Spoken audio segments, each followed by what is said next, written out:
My name's Jamie Evans. I'm a British artist, but I'm from the northeast of England, from Ashington, a small town, about 16 miles north Newcastle. The area I'm from, Ashington, I like it. I like being from the area, but it comes with a lot of problems. Like, I'm the son of a miner. My dad was a miner. My granddad was a miner, and the government smashed the area. There's no industry there. There's no jobs there anymore. Not much hope. And that's what I grew up around. Like, it comes with a lot of problems, like drugs, violence, all the not normal stuff that you'd expect from like a poor area. But it's like it's sticky in the sense that it's hard to get out of that cycle. Like, your parents be like, you should get a trade. Like, that's the common thing. Like, do something reliable. Don't try and be an artist. Don't follow something that's like for other people. The day that everyone's watching this documentary, like right now, I'm in Crown Court on trial over art, asymmetric collaboration, which is my own creation. But this is my opponent, Regina, like R, Latin for Queen. Jamie Lawson Evans versus R. Just new today? Yeah, literally just happened now.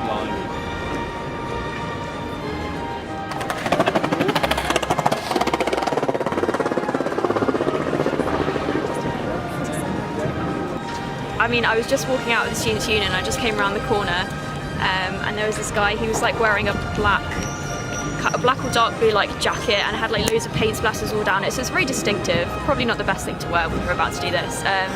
Some black shorts and some trainers. He's kind of shortish for a guy, dark, like blondie, gingery, like hair that had been buzzed short, so I remember quite well what he looked like. I just saw him like walking around this, and he painted like a star and painted the last bit of it, and then he literally just legged it down the road like with his little Sainsbury's bag of, I'm assuming, other paint cans. So he literally just ran away, but he shouted something before he left. I can't remember exactly what it was. I thought it sounded like a name, like something like Evans or whatever. Yeah, so his name was Jamie Evans. He shouted it as he left. He arrived at the monument and started spray painting it. Two people went over to speak to him. He spoke to them for a little bit, and then he started to run away and shouted Jamie Evans as he left. And then I googled him, and he's a prominent graffiti artist in the area. So he's not a student? He's an ex-student. He's a graduate. Do you know what he studied and when he graduated? He studied fine art.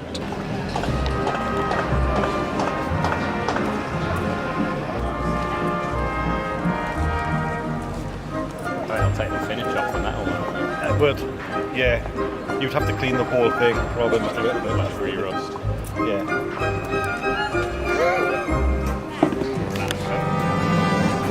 Is it being left? Is graffiti being left up? We're just waiting for the Anarchy Foundation, thank you, to let us know what they're going to do. He wants to take pictures of it, but he wasn't given authority to do it. But the staff are cleaning up, packing away the equipment, so... We're going to take the stuff away now and wait to see what the foundation's got to say, and then we'll decide. Okay. What we do. Cool. But he doesn't have authority to do it. So the Jamie Evans did not? He did not. No, okay.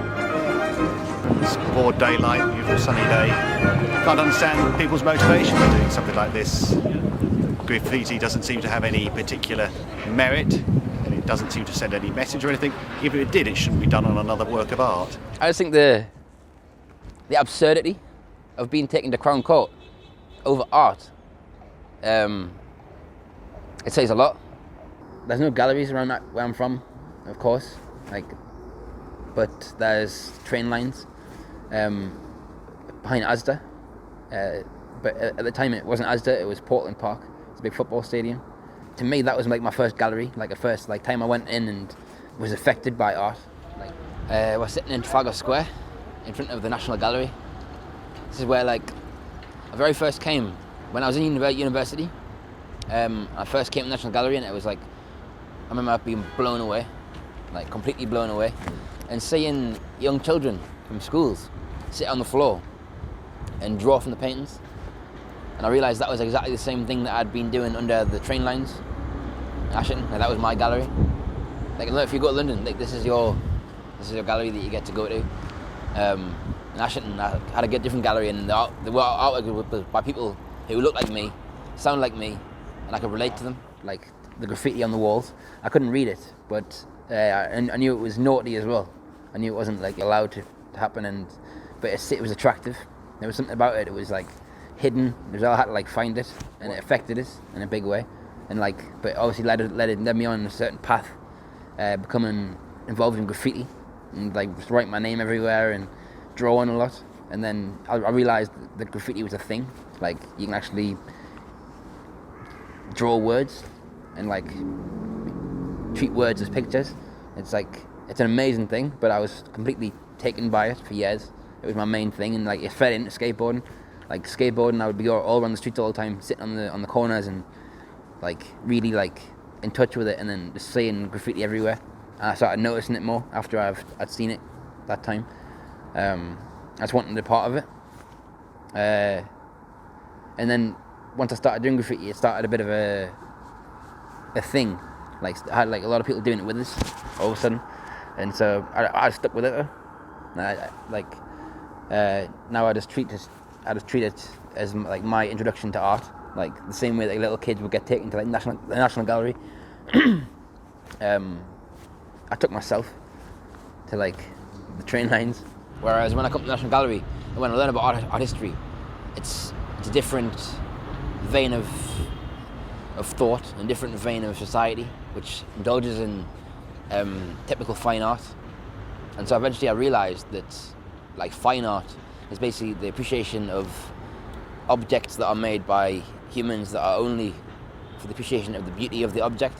I remember after my first exhibition, when I sold the paintings, I came here, over there, just sat on the balcony over there, and I was looking out, and like that to me when I became an artist, like quotation marks, like everyone around us recognized me. Oh, Jamie's now an artist. But it was interesting because the financial aspect of it was like the deciding factor in many people's minds. So like my whole art practice, it's kind of centered around originally like sort of my place in the world, and I've grew up in a small like working class ex-mining town in Northumberland, and then when I come to London to exhibit my paintings, and I was privy to this, and I seen how like the opulence and the massive disparity in wealth that we're seeing all around with. I think for a lot of people who haven't been to London and who they've seen it on TV and they know how things are ran, who are ran on behalf of, but they've never seen actually where she lives, their house, their family, the Saxe-Coburg Gothas, like aka Windsors. Well, I've been writing to go alongside the documentary, and I'm kind of realizing that the divide and conquer element to society, like we're split along religious lines, racial lines, political lines, ideological lines, like everywhere. In every way possible, they'll try and divide so that they can conquer to a greater degree. And if you think about the idea of royalty, like the fundamental idea that someone is born, and because they're born to a certain family, they're higher than you, higher than my mum. Like that just doesn't sit well with me.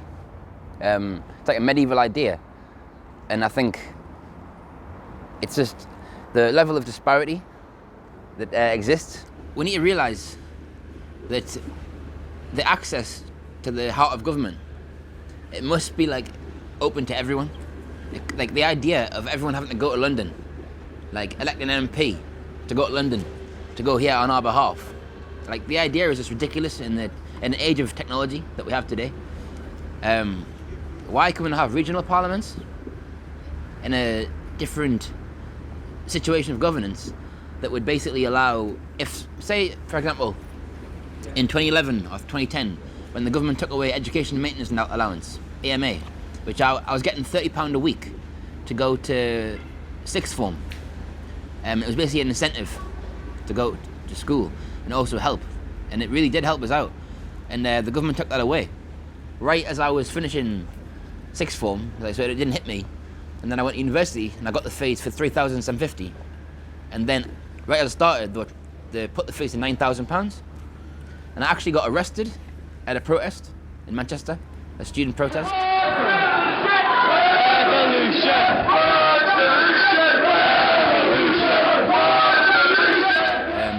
Against the fees being raised. And so say, for example, that happened in modern times. In Newcastle, like everyone in Newcastle and the surrounding areas who have kids who are getting AMA, most people haven't got the resources to come to here, like on a whim. If they're angry and they want to voice their opinion to the heart of government, this is where you got to go. And so you send your MP. And if your MP hasn't got a spine or a backbone, or if your MP is being bought out by XYZ, he's not going to talk on your behalf. So if we had regional parliament, like if the government did something which was against the will of the people that it's governing, overwhelmingly, people could respond to the government by going directly protesting against what's going on, like the football fans did, like recently. But because we've got the situation where the heart of government is in London, in the south of the country, if you look at the road map, all the roads lead to London, like an economic and geographical heart of the country. And in the past it wasn't like that. Northumberland was the dominant part of the country. It's a special place. And without it, like, I would feel like I would go crazy. Like, if I didn't have access to this, I can't imagine how I would feel if I was living in like London or like, in a city, like in a tower block, and you had nothing, you had no access to like anything like this. I've got friends who are in that situation, and it's like I feel for them. Like I feel very privileged for having access to everything that we've got. Anytime you're watching anything digital, like on a phone or on a laptop or a tablet or anything, you're basically like, this is a form of magic. There's this device in my hand, and the device that I'm getting captured with right now, that you're watching me through, like I'm speaking, I'm on planet Earth right now, like out in nature, and I'm getting captured by a camera, which is a machine that's built by a human, which allows us to speak to the world, and the internet allows that this bubble of reality to be cast to the world. That's quite magic if you think about it, because like you think about what an iPhone actually is. This is an iPhone. So think about what it actually is, like all the different minerals and properties, and different chemicals, different processes that go into making a device like this. It's intense. Like just right now, like the ability of the iPhone. I'll go on it and I'll be able to Google what makes an iPhone, and it's like aluminium comprises around 24% of an iPhone's mass, followed by iron, copper, cobalt. But there's basically, this is manufactured out of the earth, and that is intense. Like the idea that I can't find the actual one I'm on about. Oh no, here we go. See, in that small amount of time, the amount of information I'm able to draw from and go back to. Like I just don't know how you go from this and like wood, fire, stones and sticks and stuff like that to an iPhone. To me that's magic. And like this is the actual article I was on about. The extraordinary raw materials in an iPhone 6S. So can you imagine what's in an iPhone latest and greatest, whatever it is? Aluminium, sapphire, glass, cobalt, graphite, lithium, gold, silver, tungsten, tantalum. Like each different thing, sound and vibration, the screen, the electronics, the battery, the camera. There's a whole, it's an entire field of fields. That's what's recently the Pentagon said of AI. It's a field of fields, like electricity. And I think the time we're going into now, we're being pushed into it. It's not an organic change. Like things with COVID and whatnot, I think we're seeing it in a direct way. Agenda 2030 and 2050 lead on to that by the United Nations. To me, it's scary. It's like quite a fearful prospect for the future, where everything's controlled and everything's tracked to the smallest detail. Like IBM, they were the ones that made the tattoos for the Jews in the concentration camps. They're the ones that have been put in charge of making an electronic passport system, which will allow someone who owns a premises to decide on the characteristics of a person as to who they permit entry to. That's like, it's quite scary to think about who's doing it. and what the history of that company is. But there's a certain magic to life which gets glossed over.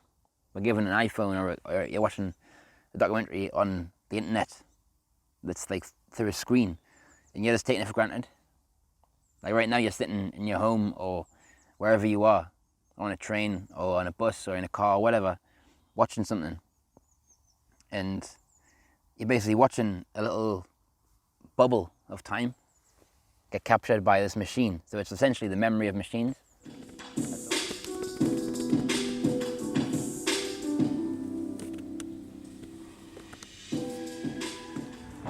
So I smoked cigars when I was like a kid. Nicked a box of cigars, like my granddad's cigars, like a wooden box of Cuban cigars. I watched the film Gangster #1.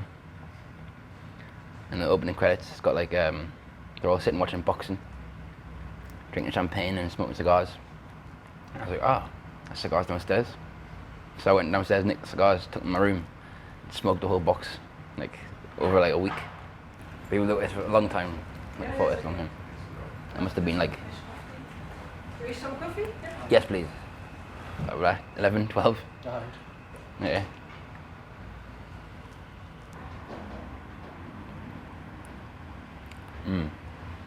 At one time, this is where we were, like, we woke up. At one time, Britain was a big forest. Many countries were, Germany, Britain, a lot of Europe. A lot of part of it still is. But I think we've become so disconnected. Like if you just listen, the sound of bird song.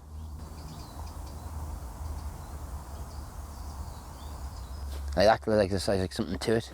You know, it does something to you, and you get something from it. Well, I do anyway. And when I'm in nature, in the city, like the beach, I get a lot from the beach as well, like I've mentioned. But then the forest is different. It's like a different kind of feeling because you're more secluded. It's more insular.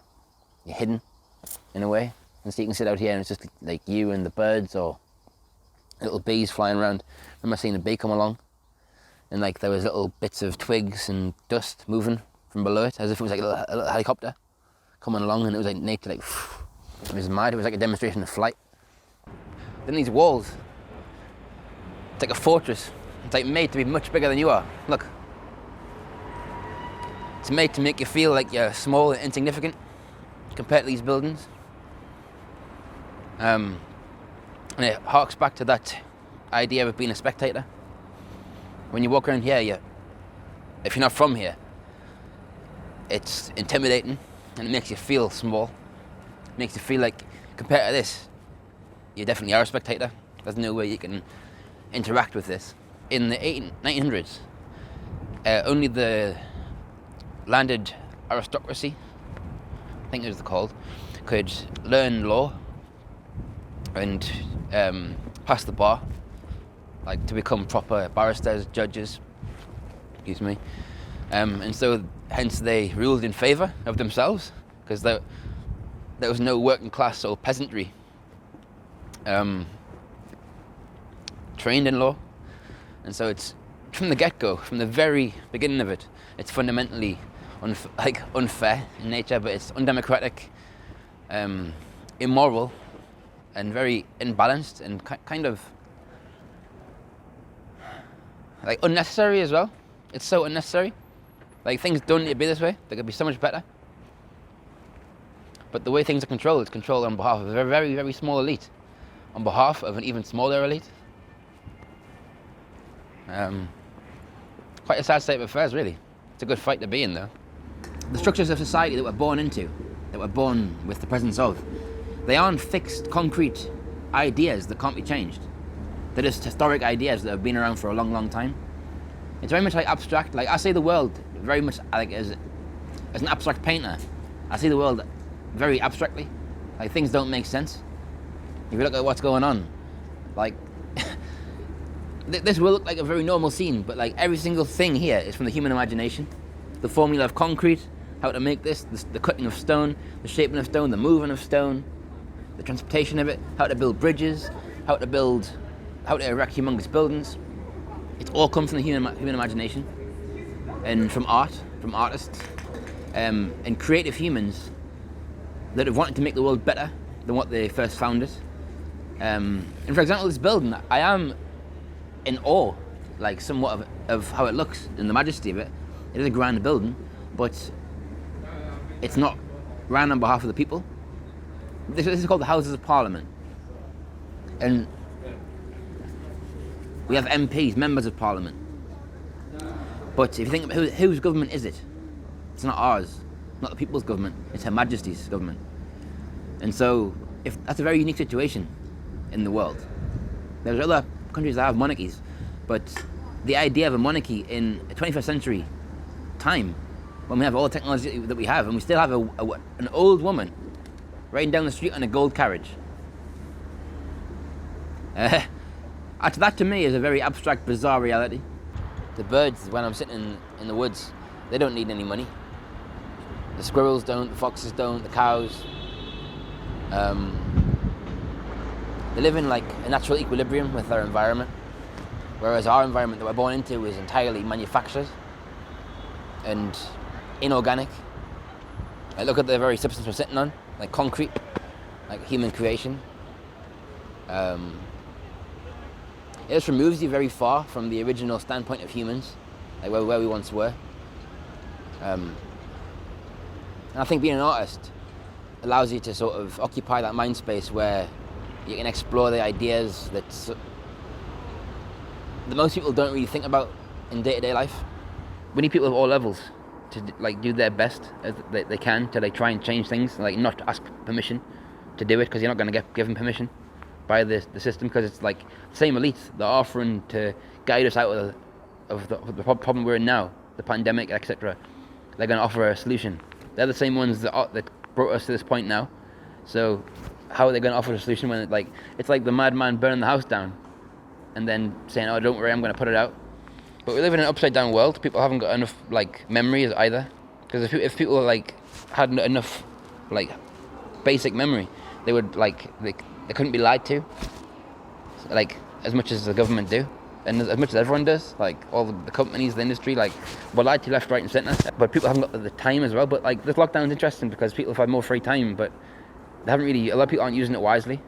Like I've had a luxury of free time for like quite a long time, and I could have used it more wisely in some points, but I read the news diligently every day. Like I spent a lot of time reading like a lot of different news sources, like left wing, right wing, everywhere in between, up and below, up above and below. And it's took a long time, but even now I'm just getting to grips with it. And I started reading it when I was like 16, 17. And it's there's so much information and so much angles to cover.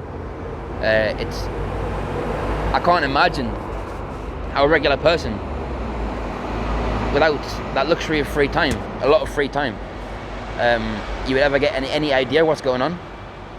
Because like that's why people are getting so manipulated. The beach to me is like my like sacred place, like where I come. It's like my church, like my gym, like my personal garden. I come here early in the morning, when like usually around 5, 6 in the morning, and there's usually no one here. It's like my own personal beach. Got it all myself, and it's just like a nice place to be. Like I think people don't appreciate what we've got like access to. It's like I feel much more in touch with the infinite when I'm at the beach than I do when I'm at a church or anything like that. I appreciate churches and respect the like majesty of them, like, but I think this is a lot more spiritual or holy, whatever you want to call it, than any man-made church. I use all the rocks as well. The rocks like as different weights because of COVID. Like even before COVID, before lockdown, I would come to the beach and use rocks as weights and build towers and throw them around, just like general stuff, like kid stuff. But since lockdown, I haven't been to a gym at all, so I've been using it like religiously every day almost as a gym, and it's like it's doing the trick, and it's like a lot more peaceful. You can like whenever you work out at the gym, there's like you got to consider other people a lot more, But when you're at the beach, it's just all yours. So I remember during lockdown, when all of a sudden everyone got loads of free time, just time on their own hands that they never had before. So they went to the beach and did things they never usually. And the beach was just littered with like cans and alcohol and crisp packets and horrible stuff, and it made me really angry, And I ended up going home, and I was still angry. It kind of ruined my morning. I went home and I was thinking about it, and then someone suggested that rather than just complain about it and keep me angry about it, I could go and clean it myself with bags. And I was like, that's a stupid suggestion, because people are just going to ruin it anyway. But I was like, by not doing something that I can do myself, actually I can help something, not just complain about it. I'm just adding to the problem like everyone else is. So I got bags and went and cleaned it, and like I expected, the next couple of days it was strewed with litter again. But you got to try, and that's a good example of what I mean by people don't appreciate what they've got and just ruin it for a little bit of freedom. People take it for granted, and it's only till you haven't got it that people want it. I have a belief as well that things come to you. If you have good intentions for the world, for what you want to do. I don't want to get rich for my own benefit. I don't want to be driving the big Range Rover and have a big mansion. And then meanwhile outside there's people on the streets injecting heroin and ODing, and because I got no money and no outlet to help them. I remember being in Berlin at an after party after an exhibition, and we're in the VIP section of this club in Berlin, VIP. But there was people who were A-list celebrities and stuff there, and I remember looking around in the VIP section. It was just the same part of the club, but it was a higher raised section, had little velvet rails to signify, oh, this is VIP, that's not. Now, so many people wanted to be in the VIP, and you couldn't hardly move. Everyone was sandwiched in. And I remember looking around and just standing there, and even though the room was full of people, and I was with two of my friends, I felt like I was by myself. So I was looking around, and I was this is the amount of money that's getting spent. I remember looking at the menu, and there was bottles of Dom Perignon champagne for €750 per bottle, and the bottles were everywhere on the tables, and I was just it kind of freaked me out, how much money is just being spent casually, on a whim. And then in Ashington, you have people who are working a month for half of that, for that bottle or something. And so I remember sitting there looking at my glass, the champagne, and just thinking how much money is in this one glass. And it kind of freaked me out. And in that way, I think it's a continuation of the culture shock thing that I was talking about at university. It was it's the shock of culture, how different people are. Because some people's lifestyles, man, they wake up and they can just do whatever they want. I remember being around Swizz Beats, and I was sitting in this kind of similar format, just talking and whatnot, and someone rang him on the phone, and he was on the phone, and he's how long does it take to get to Switzerland from here? And then someone was oh, it takes 2 hours, to short flight, you can get it directly from Stansted, it's fine. And they're okay, and he'd be I'll be there in 3 hours. And so when I was speaking about an iPhone and what it's made of, different things nickel, neodymium, iron, boron, things like that. My paintings are made from Belgian linen, rubber skin glue, gesso, oil, linseed oil, poppy oil, pigments, all different kinds of pigments from all over the world. And there's a certain magic in painting and in abstraction, in my kind of painting that I make, that kind of makes me see the world differently.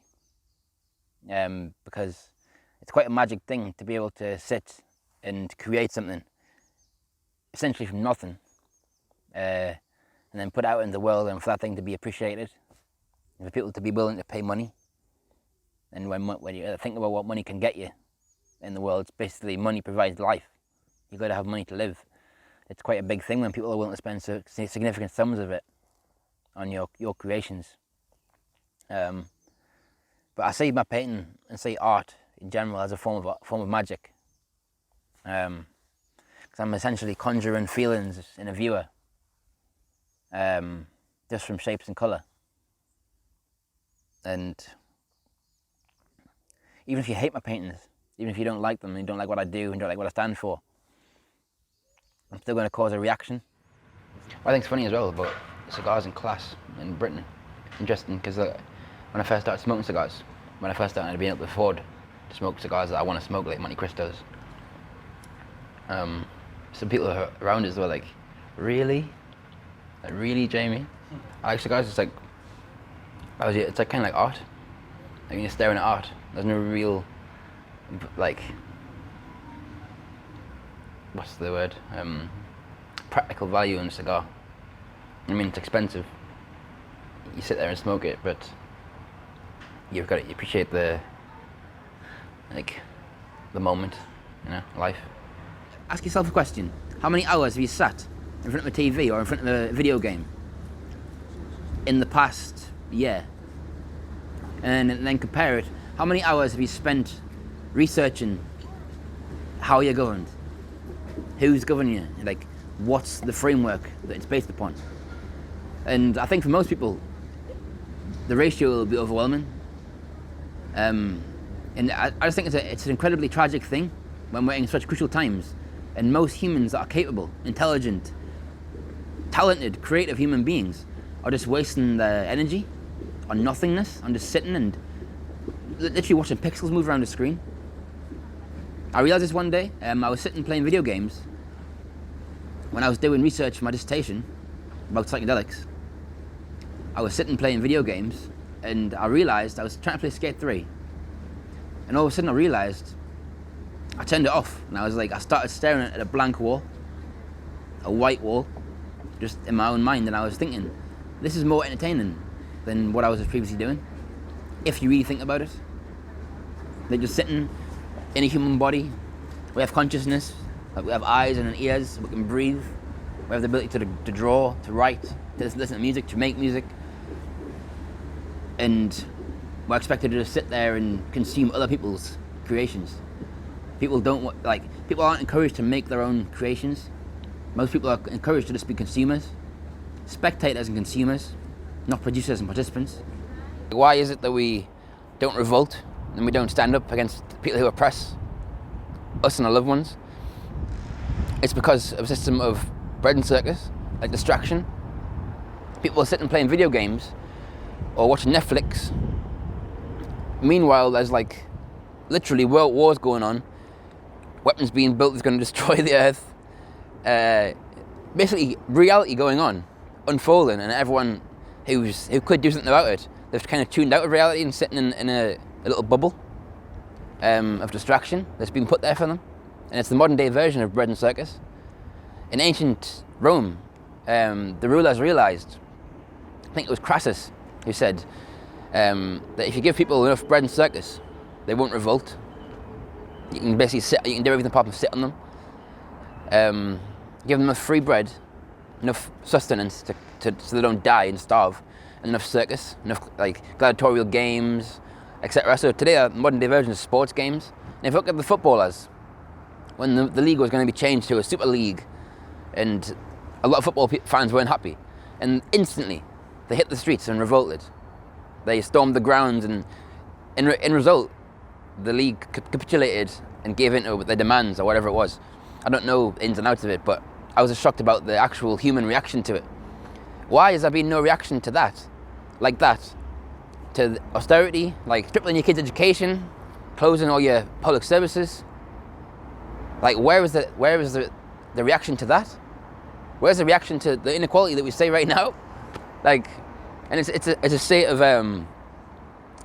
making everyone pacifying everyone, and it's a really big problem, because can you imagine sitting there reading history books and imagine saying Nazi Germany, if you're reading about men and women in that time, knowing of the Holocaust somewhat, might not know all of the intricacies, but they know something's going on, something really bad's happening, and you read about what they're actually doing, what do they do to try and stop it or to try and work against it. sitting playing video games, playing sports games, doing anything but getting involved in reality. You look at them people with a certain, it's not portraying them in a good light in history. We need to get involved. We need to start acting like spectators and realize that we can participate in the world. We can change it. If we have the ideas, the foresight and outside thinking to be able to do it, and also just takes a little bit of bravery to stand up for something. You can change things in a big way, and that's kind of what society is engineered to make people not realize. These guys are participants, and there's guys who work on behalf of them, like they're participants. They can have like their movers and shakers. They play the great game. But if you or I try and change it, like for example, Julian Assange, he tried to change it in a big way just by showing the world the truth of what's going on. Roger.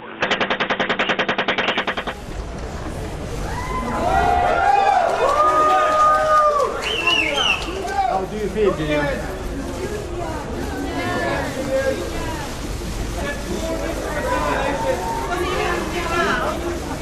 When are you going to leave?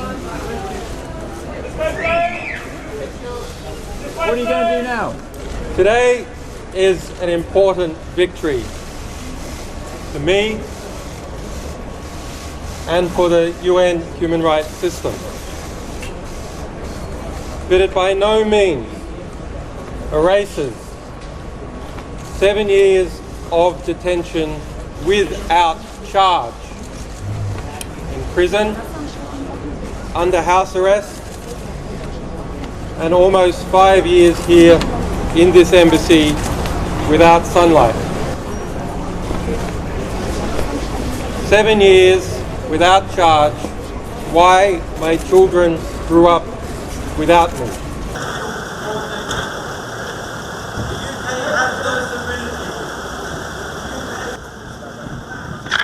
UK must resist. UK resist. No worries. UK must resist. Look at him, HMP Belmarsh. Like, so it's a real fight that we're in. It's not a light-hearted situation we find ourselves in. We're in a grave situation. The people behind me who sit in such opulence are happy to see people on the streets starving, happy to see people around the world no food. 1 in 3 children have no access to clean water. And this exists. We're building drone technology to drop bombs. Why can't we drop water and food? You know, like, why are we changing the society for COVID when there's stark problems of hunger, famine, no access to clean water, etc.? It's always been there for a long time, and you think by now it would have changed somewhat. But no, it's a drip. It's a process of drip, drip, drip. Bread and circus, keep them entertained, keep them fed. But then it's also a process of fear. Anyone that does step out of line, they put them through the garters. So Julian Assange, I'll pray for him. I'll stand with him. Think about how you would act if you had control of the resources of the smallest government organisation in the country. What could you do with it? You have people like Sam Walker, drug dealers from Liverpool, going over to Africa and providing them containers with food, water, toys directly himself for a fraction of the cost of what these big organisations do. And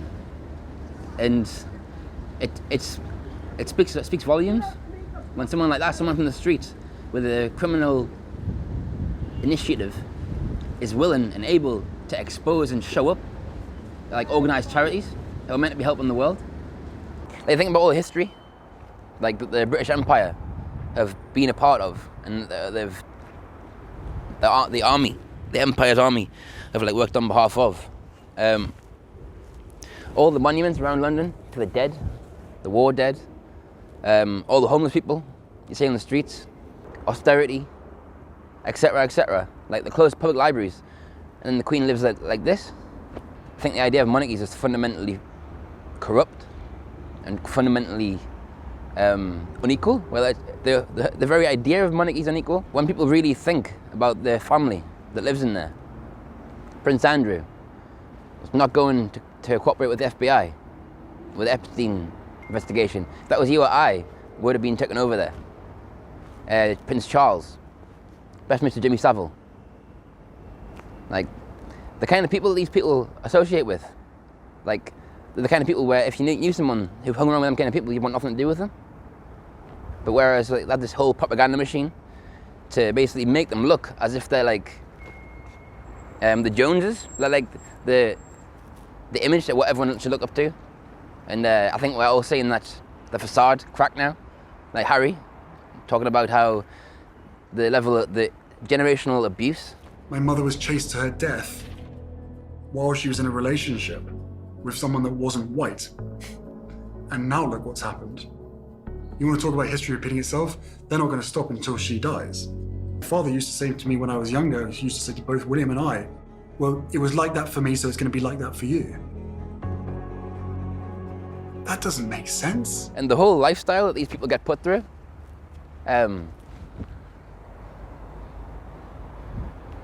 it's just the idea of building yourself a house this big and building humongous metal statues and monuments to yourself.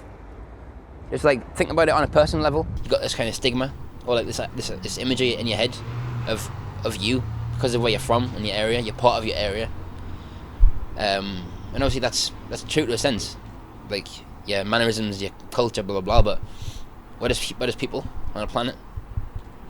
And when you figure out what's going on, when you really look into it, we all have the internet now.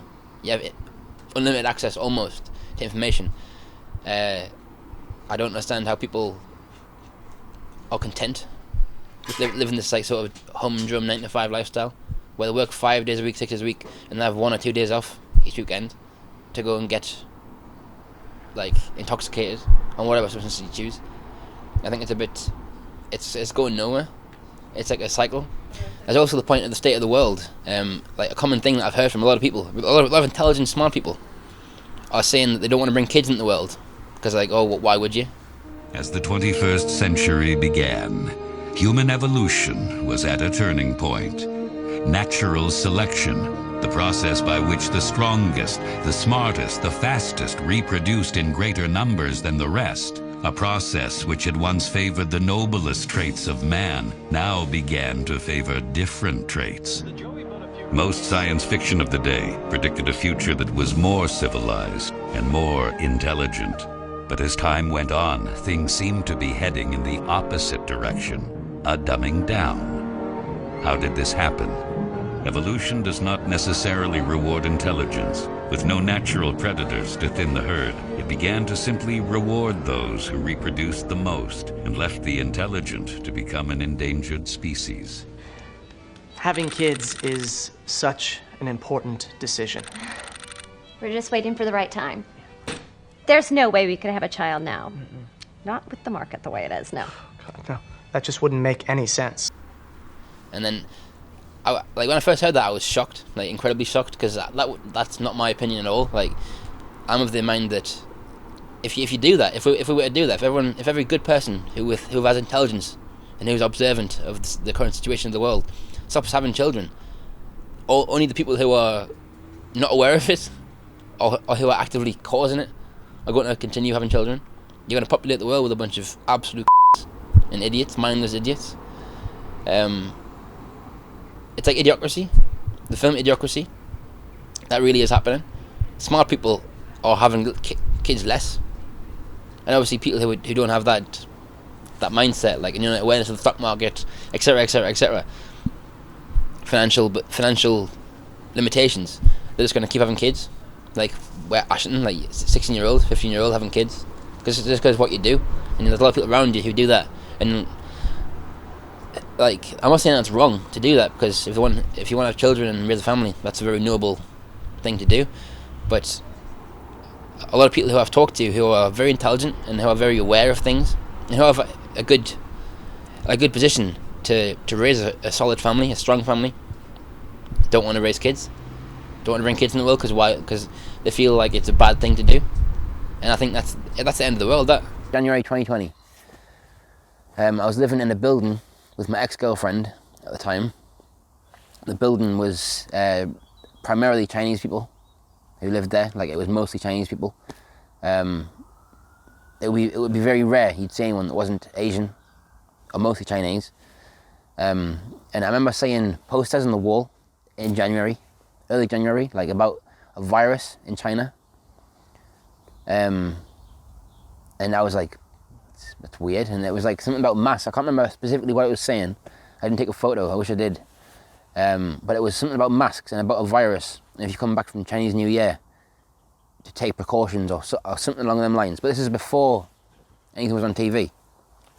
This was like a private, well, no, like a student accommodation across from St James's Park in Newcastle. And I remember getting in the lift one morning, and a Chinese person was in the lift already. Got in the lift, and I pressed the button, then moved back. And I was like, when I moved back, I was next to the Chinese person more so than I was when I got in. And they moved away from us and looked at us, and they were wearing masks as well. He was masked up, like them surgical masks that everyone's so used to now. And I was like, what's going on? Like this was like before any of the pandemic was ever spoken of. It wasn't even a thing. Like, and I was like, I'd seen Asian people wearing them around Newcastle. Occasionally, you'd see someone wearing a face mask, and in Korea, it was a big thing because of SARS in 2001 and whatnot. But it's generally not that you wouldn't see it, and you wouldn't see people wearing scarves over their face. And if you did, you'd be like, "Whoa, like, what's going on?" And so like that made us do research, and I went on the internet and did research and looked into Wuhan, or China, the virus, what was going on. And there was talk of a virus, and there was a doctor, Li Wenliang, I think his name is, that's off the top of my head. I forgive us if I pronounce the name wrong or get it wrong. He was trying to whistleblow that there was a virus spreading, very contagious, and there's no one being warned about it. And so like that made us like, I was like, whoa, did more research into it. And I've got like a varied spectrum of news to look into. It's very important to not look at just one version of news. You need to look at left wing, right wing, centre, and everything around it as well. Alternative news, everything, because like every single thing that's got some sort of credibility or primary source material to it, where it's literally talking about what's going on, or if there's someone involved in it talking about something, it's worthy of listening to and absorbing, and to articulate your overall opinion of what's going on. And when I did that, it was insane, because there was no talk of it in the news. And I was getting, like, what I was seeing in Wuhan, I remember watching a video of bodies dropping on the floor. There was people dropping dead, and there was people in hazmat suits, or like white kind of hazmat suits, and they were like keeping distance, and the headline was something like infectious bodies like left on the streets, or something like that, because they were too infectious. That was the take of the article. It was saying they were too infectious to go and collect and take care of. And so, like, that's like Black Plague level stuff. You know, if that's true, that's like Black Plague level, like, or Spanish flu, like really bad. Like, and so I was like, and that combined with my own like little weirdness. Like, I've got like, I couldn't share like a bottle of Coke or something, or a glass of water, or whatever it is. I couldn't share it in a group. I've always just had my own. I could with my girlfriend, my mum, but not with anyone else. So I've always like had that. It was, and that combined with the fact that my mum is my entire world. Like, she's my only, she's my main member of family. Like, all I've got other family, like, alive, but my mum is my only real family. And she's high risk. She's had cancer in the past, breast cancer. And I was reading about how it affected elderly people worse, and they were at higher risk because of that. And so I was becoming like incredibly like worried about the whole scenario playing out, the whole situation, before it was even spoken about publicly. And it's like, it made us go around town getting masks. Like, I was asked after a face mask, and nowhere had them. I was in Newcastle, and I went to JD Sports, like all this, like Phoenix, all the shops, like different kinds of shops, and then nowhere had them. And I remember asking someone, I was like, "Oh, do you know where you get any face masks?" in boots. And they were like, what do you mean face masks? And I was like, the ones Chinese people wear. And they were like, oh. And they thought like, they'd like snub their nose at the statement, like the ones Chinese people wear, thinking I was being some kind of racist. That's how I felt, and I was just like, whatever. So I walked away and I was like, oh, I'll check out End, the fashion shop, because a lot of Chinese people shop there. I see a lot of people with bags in the place where I used to live, like Balenciaga shoes, like everyone was wearing designer stuff. Chinese people love designer stuff. Like, that's a fact. And I went there and got a mask, an off-white mask for 40 quid. And I thought I was crazy, like, but I was like, it put my own personal, like, well-being at ease. I could be around people, like, easier when I was wearing it. And everyone, like, you got to imagine, you got to try and understand, people were looking at us like I was crazy. People were like, what are you wearing a mask for, Jamie? Like, are you okay? People who know us, they're like, oh, I think Jamie's being a bit too much news. You think he's getting a bit crazy? And as I was actually advising people to wear masks, the WHO, the UK government, all of the recognised health organisations around the world, they were actively advising people not to wear masks, and it's saying that it was ineffective and useless. Only healthcare professionals should be wearing them. And if we fast forward to today, you can go in a shop, and if you just don't want to wear one, you get fined and arrested. There's people getting the houses raided, like doors broken down by police for breaking COVID guidelines. When these police weren't wearing masks to begin with, when I was telling them, like, I was imploring people to wear masks aggressively. So I was like, I wouldn't let people get next to us because the 2 meter thing, I wasn't before everyone else. Like, think about it, I was like, this was about late February, early March. I think that's when I acquired like a box of masks. I was selling masks over social media. And at the time, people were like, were still giving us hassle. They're useless, what are you doing, blah, blah, blah. Like, ineffective. Saying, oh, they only work for an hour and you're wearing them, and now they're all wearing them. And so basically, I was like aware of this really, really early in 2020.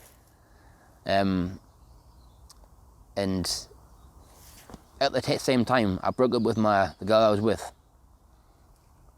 Couldn't get any estate agents because they were closed. There was no hotels open, and so I ended up effectively homeless because I couldn't go back to my mum's because she was high risk, and I wasn't even hugging her. I was dropping off groceries to the door, like sanitizing every item, freaking out about it. Didn't hug her for like 2 months straight. And it makes me so angry when I think about it.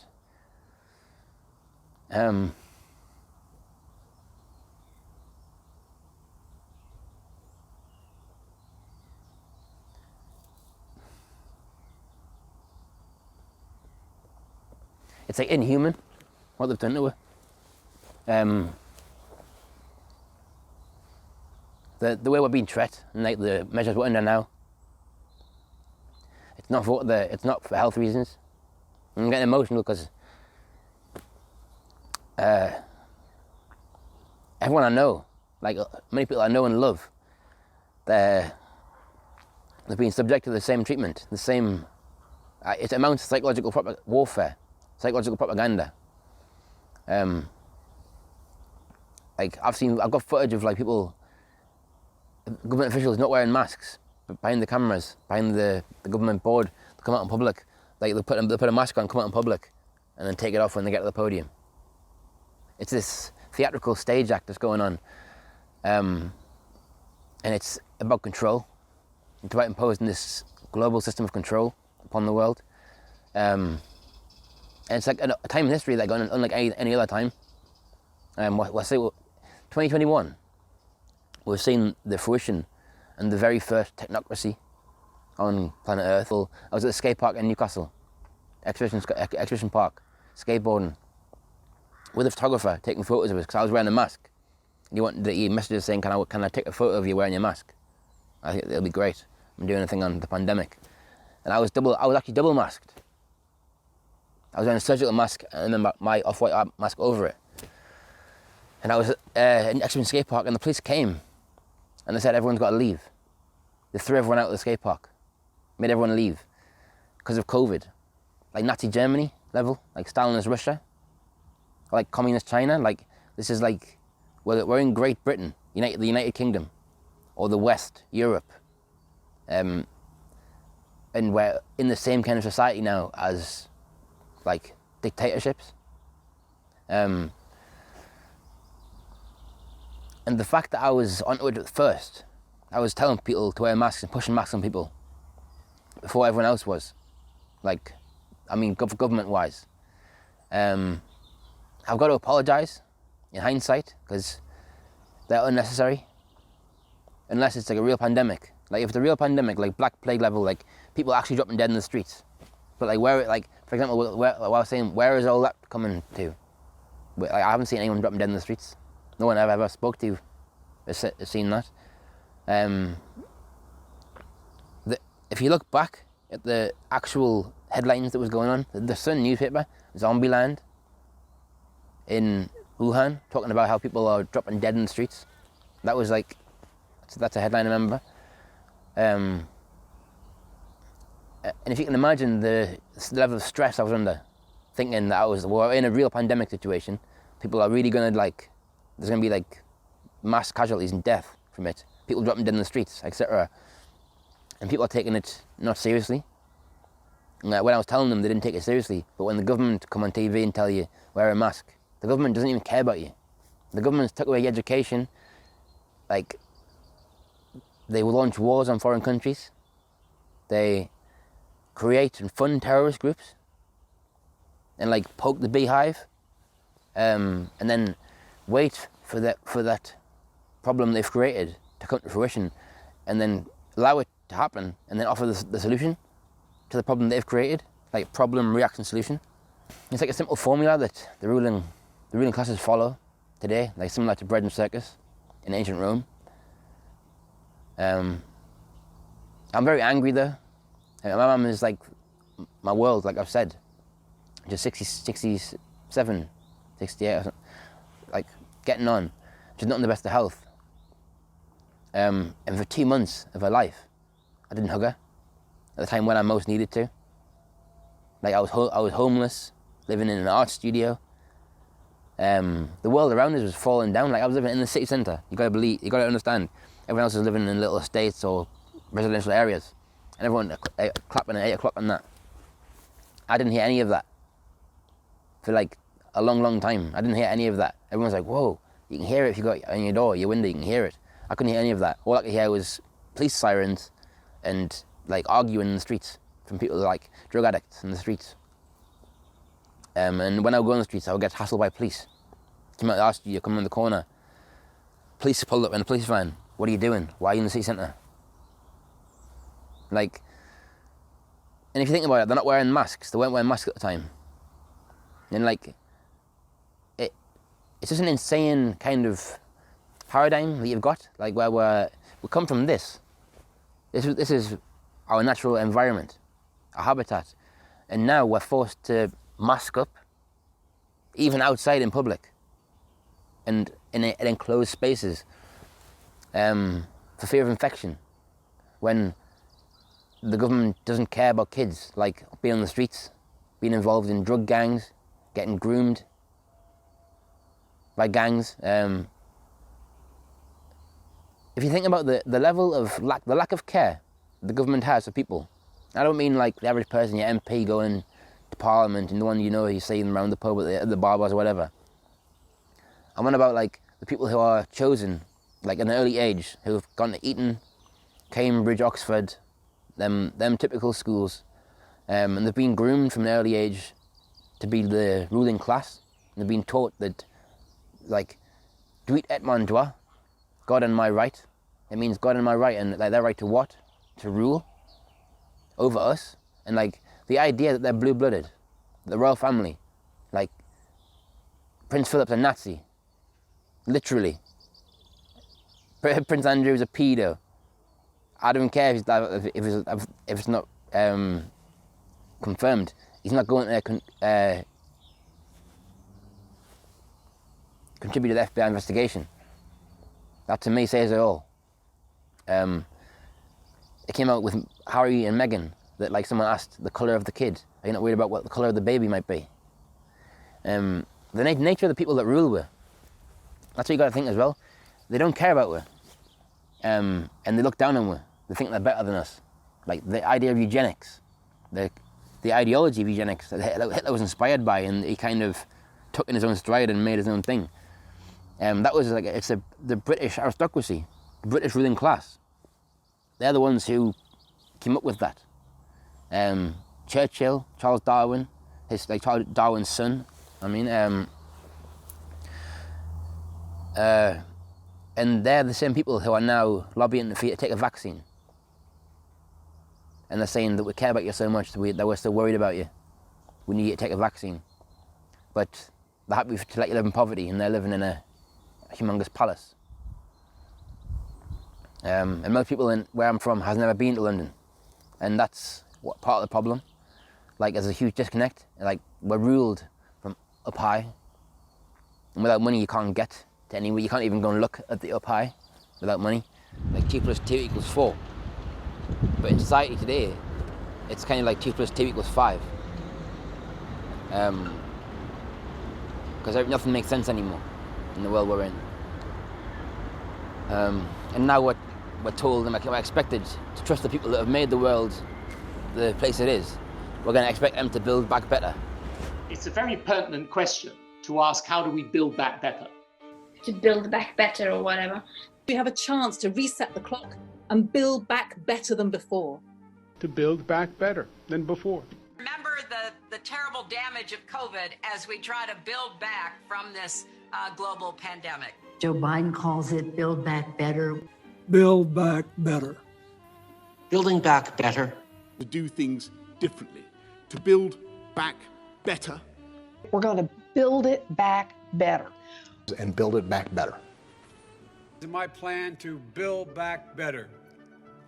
Start taking all the problems that have been created in education and mental health and start to build back in a positive way. I have launched a booklet called Build Back Better, Britain After Coronavirus. It's about building this country back better. Growing conspiracy following it. It is called the Great Reset. An unprecedented opportunity to rethink and reset the ways in which we live. The great opportunity for reset. The theory even calls Mr. Biden's campaign slogan, Build Back Better, a front for the conspiracy. Build back better. Building back better our economy. Build back better. All elements of the Great Reset are fundamental to building the future we need. This pandemic has provided an opportunity for a reset. It's a big effort to, some would say, to build back better. We would say to really have a great reset. Conspiracy.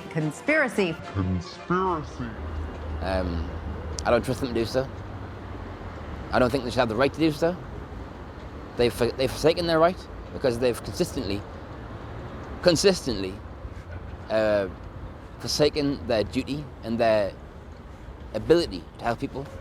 Like, if they are elite, they would help people to be more like themselves.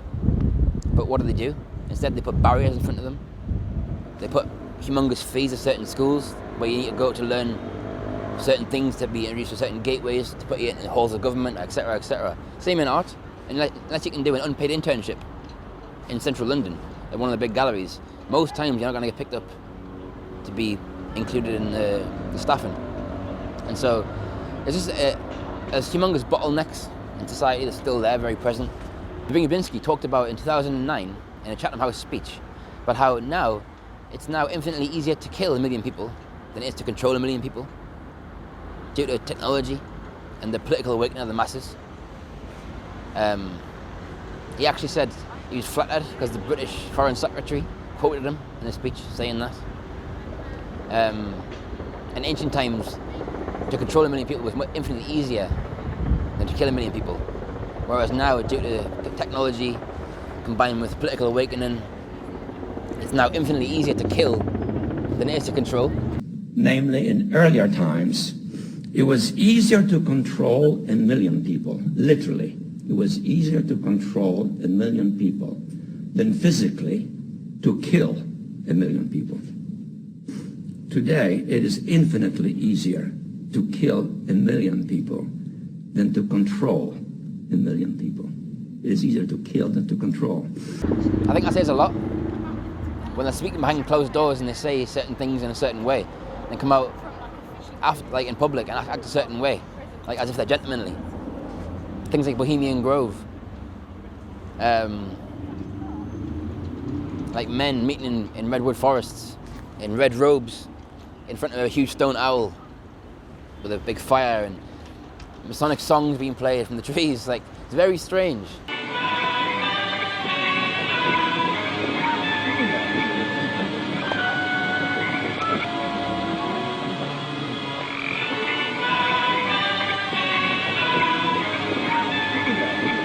Time of evidence which would pursue us here has lost its power under these friendly trees.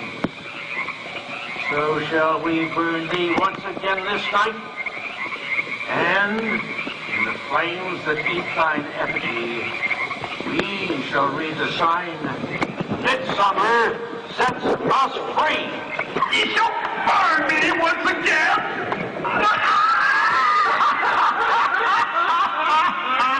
Now but these flames, which hither ye have brought from regions where I reign, ye fools and priests, I spit upon your fire. And then in public, they're like, hello. If you want to be uncivil and rude and ungentlemanly, that's up to you. But don't expect the rest you of guys us to are setting say, oh, well, policy you're in there, one. Mr. Gergen. I'm sorry, nobody sets policy in there. We try to be gentlemen, and obviously you don't belong there. The upper class mentality, the schools that they go to, it teaches you like certain things. It's like often quite Spartan-like. They're quite brutal, like Gordonston, where Prince Charles was sent. And recently Prince Harry said he doesn't want to send his children there for that reason. Generational abuse, I think he called it.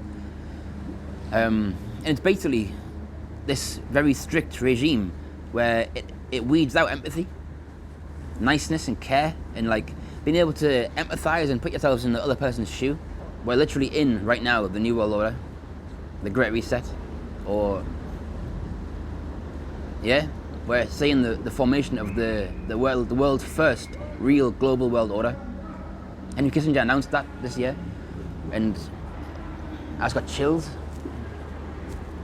from saying that. It's a big deal. They've been working on this for a long, long time, and I think by 2025, the Pentagon announced that by 2025 they want to be AI ready. They want to be able to integrate artificial intelligence into the Defense Department and all other government organizations. And that is going to be able to, they're calling it a field of fields. It's going to revolutionize everything. Like Thomas Edison talked about electricity. Excuse me. The Pentagon think the same of AI. And when they do give control of the government and society to AI, this intelligence that human beings have created, which we can't keep up with, the idea of changing society might be impossible, because every single route and every single possibility of change will be thought about in advance. And if the AI is programmed to keep a state of continuity, like, it's going to be incredibly hard to change that. Like, we're coming to like sci-fi territory, like Terminator, like Demolition Man, like the idea of Skynet, like drones in the sky. Then all of a sudden the Pentagon has a program called Skynet that links all the drones. It's kind of predictive programming in a way. But the DARPA robots as well. The level of surveillance we're seeing now and the robots that are going to be coming soon, it's going to be hellish unless we really dramatically change the direction we're going in. Get the police horses. My name's Jamie Evans. Right, how can I prove that you are who you say you are and that you've got permission? ID. Can you take it out? Don't touch it though. I'd rather not, because I'll put gloves on. Well, you're not exactly social distancing yourself, are you, with this gentleman?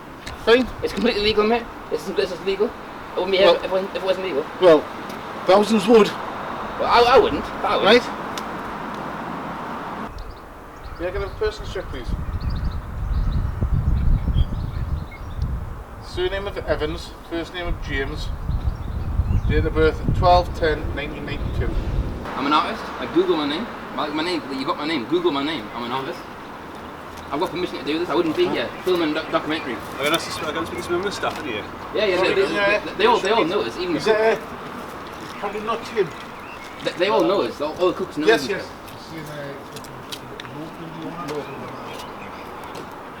And his son works here as well. Right, mate, no problem. It's just obviously someone's rang into us and the member staff who's upstairs. Oh, someone's rang. Someone's seen you, oh, okay. And the guy upstairs doesn't know that you're supposed to be here. Okay. How did you get in here then? The guy wasn't here, so I climbed over. I used the bin. I did climb over, but I guarantee I got permission. Because I was going to do it the other day, but it was raining, and then the weather's been putting it off and off. Because it constantly gets graffiti, so he wants me to do it. Like I'm an abstract artist. He wants to do an abstract piece and then hopefully he'll get that. This is good footage. I'm filming a documentary. This is good footage.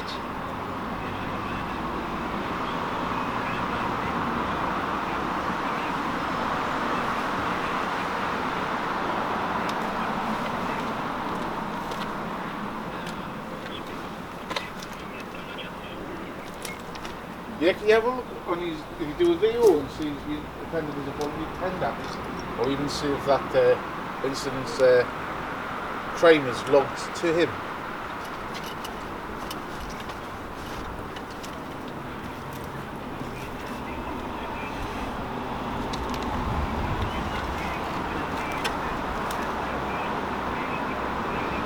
Good job, I came. That's fascinating. You said it was illegal to film? Of course it's not. It's ridiculous, mate. It's not illegal to film. In a public space. That's false information. I do, mate. 100%, 110%, mate. When you come to university, I'm not a radgy. I'm more educated than you are, mate. Yeah, and see, guarantee you, more educated than you are. If there's any update on the actual crime. You're making big assumptions there, young man. No, I'm telling you, I'm more educated than you are. You're making big assumptions than me. I did not. It's mutual. The assumption's mutual, mate. Harassing us right now. I'm doing my job. You're doing my job. Harassing you, mate. You are. There's a possibility of a criminal offence taking place. What's the criminal offence, mate?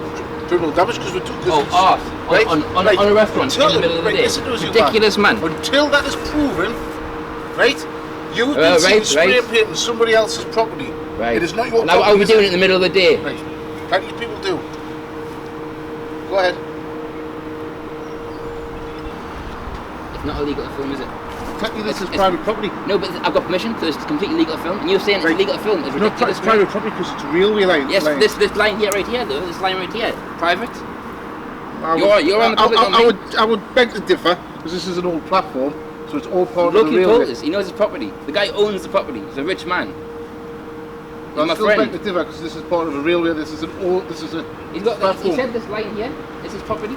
I've got to keep on the side of the, I've been conscious of keeping on the side of the line.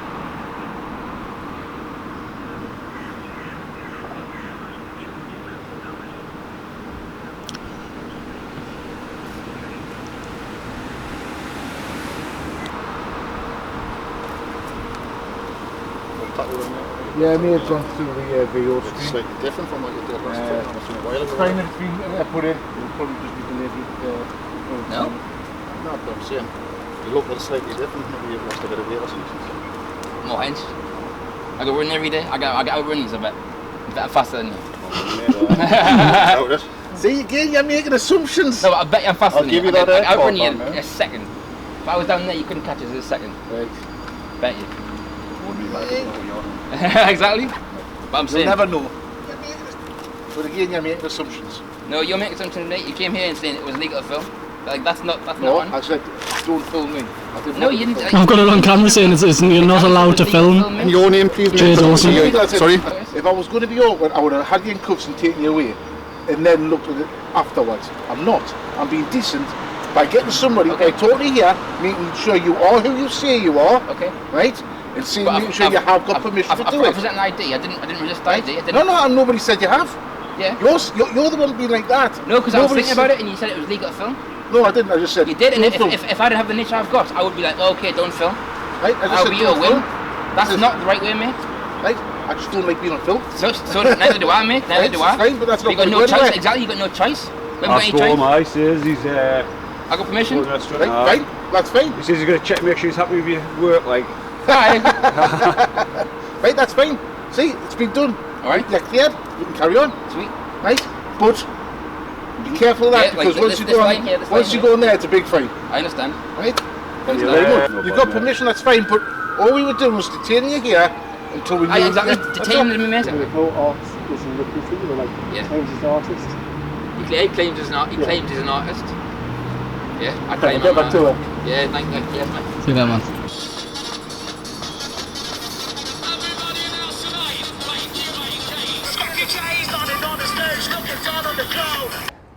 I saw it like going back to divide and conquer. If you think about the fundamental corruption in society and the fundamental inequality that we see in society and how it's ingrained and manifested in society, how can we put up with this? How can we think this is okay? Like, people flock here from around the world to stand outside and fawn and wave British flags. And then these people, the kind of people they are, they basically exhibit all the worst traits that human beings can have, like lack of empathy, lack of care for others, arrogance, selfishness. And how can you say otherwise when I'm here? If this was Jamie's palace, how would you think about that? This was my mum's palace. Oh, look what I built my mum. Kind of his house, isn't it? But now you be like, Jamie, I think it's gone a bit to your head. But because these guys did this hundreds of years ago, it's kind of, we've grown up around it. We're born in things that predate us. Like this is all exists before we do.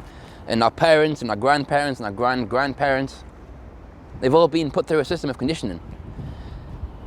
And a mechanism of control to basically make people think that this is okay. But this is fundamentally not okay. This is completely unequal. And like the idea of having a monarchy, it means that British people, English people, Welsh people, Scottish people, Irish people, you're never going to have freedom. We're a subject, not a citizen. People don't really realise that. Like the birth certificate, it's a contract we're signed into on birth by our parents. But they don't know what that is largely either. And the idea that the Crown Court has authority over me, the Crown Court, this woman, the family, has a court. So imagine I make Jamie's court. And I say, right, I'm going to knock you out. Got to come to my court. But don't worry, it'll be fair. It'll be fair. Of course it's not going to be fair. Like, you're in the Crown Court against the Crown.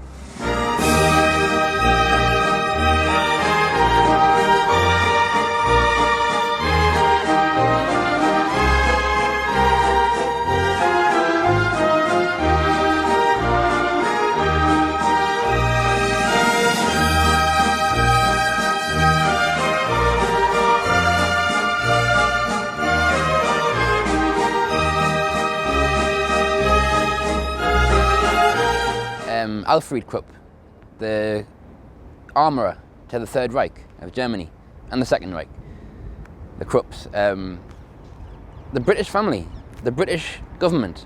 But the British government is on behalf of the British monarchy, Her Majesty's government. Britain had control of most of Alfred Krupp's property. After the Nuremberg trials, he was declared a war criminal, put in prison for 12 years. Crimes against humanity. Did Britain confiscate any property? No. John J. McCloy pardoned him after 3 years, and he give him back all his property.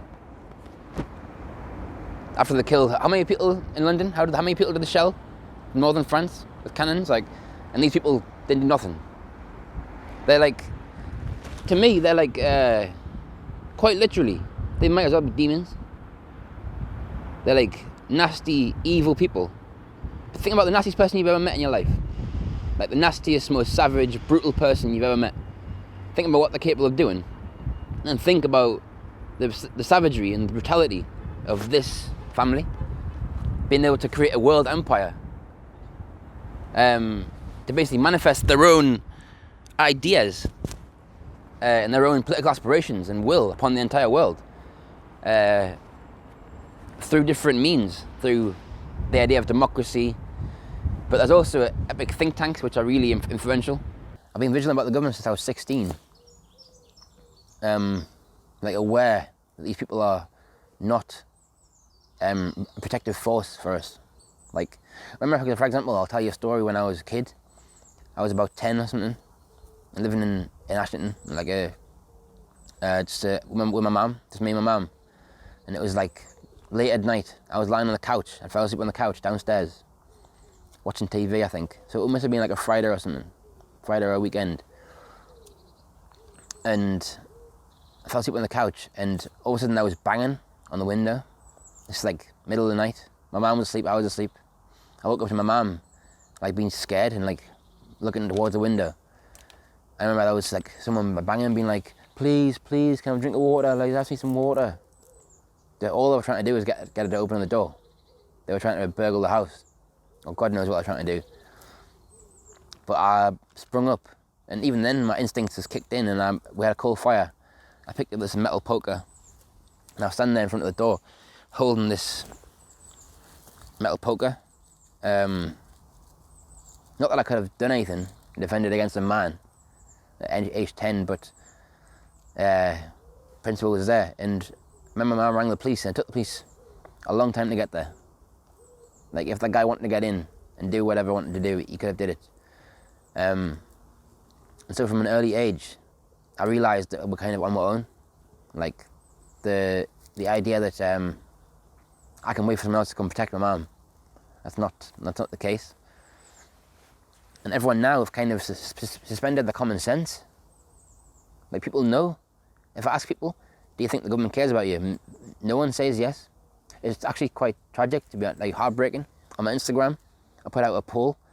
Do you think the government cares about you? It was like 97% no, and 3% yes. And the 3% was like 10, 11, 12-year-olds. And that says a lot. Like, only children think the government cares for them. And like I say, excuse me, when I say the government, I'm not speaking about the average little politician, your local MP that goes to Parliament, but there's certain ones that get chosen to go to certain meetings, like Bilderberg, and they get like chosen to be in like private groups where they're sworn to secrecy. So we elect them, and then they go and talk in private amongst themselves with other heads of business, heads of state, heads of commerce, heads of the banks and financial industries, heads of media, and then come out with the same agenda. And this agenda, build back better. The United Nations, like the idea that the United Nations, of all people, of all organizations, are going to be the ones to organize society when they've been the ones to ruin society.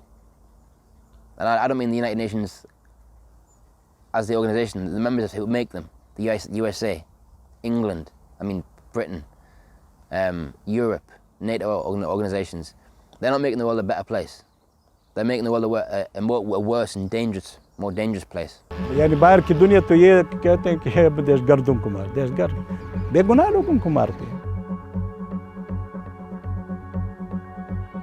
Acknowledging the wrong, you are actually adding fuel to the fire. You actually multiply the ranks of militants. They basically went around the Middle East, bombed the Middle East, and blew it all up, creating terrorism, and then opened up Europe's borders, allowing people to flood in,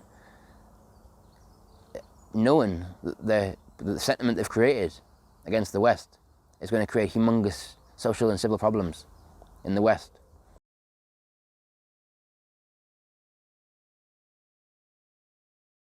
Deshalb werden wir auch die neue Herausforderung, vor der wir jetzt stehen und die mit dem Wort islamistischer Terror umschrieben ist. Scotland Yard says facial recognition cameras will be vital in spotting criminal suspects and missing and vulnerable people.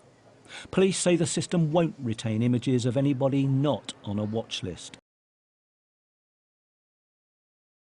And we can see that all around, but now there's COVID's took precedent, and there's more. You don't really hear about it anymore, but in Sweden or France, there'll be gun battles in the streets, machine guns, grenades going off, police stations getting blown up with grenades. This was like I was in Germany, actually, when the refugee crisis kicked off, and I actually did art workshops in a refugee workshop in a refugee camp in Bremen. And I've seen people coming over from Morocco, from Eritrea, from all over, and like I remember talking to them, and they were just looking for a better life, and you can't blame them who wouldn't want a better life, but the kind of society they're coming from and the kind of normality that they know is not the normality that people are used to over here.